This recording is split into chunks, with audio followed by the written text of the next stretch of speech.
Salama alaiki abar suna ine miki sallama. Kikan bako wani kiki an san shi da lalama. Ki yarda da ni a cikin yanki ki bani wajen zama. Ine miki magiya dan Allah ki tausaya. Ki san so in ya kama jiki baya jin sa sake. Baya jin magani na kemis shi ko aina kake.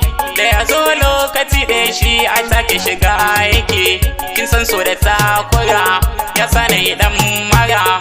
Na dauki da ko na kaunar ki a kai na aza. Dan jajirce dukan wahala bana jin zan gaza. Komai nisan tsawon tafiya bai sa in girgiza. Dan jure yawan haki har sai na cin miki. Akan yin tara kudin auren ki na fara da kwan ice. Har ma jama'a suna cewa na kusa na haukace. Sun ce mini in bar rage san ki ba wai sai na mace. Na ce ƙarya suke batun su na tsallake. Na faɗa tafkin kawanar ki cikin sa nake niso. Ki ce mini sahibi na raka ni na yo kiso. Ki tallafi zuciyar mai san ki gare ni ki dan matso. Samkar ki zai damuwa zan miki inuwa.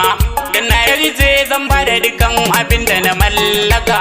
San babu gudu ba ta baya ko za a yi min daka. Na gumba kan ki zan jure ba na tsoron haka. Na san ki da tarbiya kin je islamiya. Tarin ilimi akwai ki da shi ba kya kwaɗayin dala. Fadar ki na zo a bar suna ina inda bai dala. Ni na shaida na same ki bani ba wahala. Na yi miki tanadi da ba su da adadi. Farashin san ki cikin raina yana da hawa. Idan kika ce ba kya suna ni zan shiga damuwa. Wurin da yake a cikin raina auren ki a rayuwa.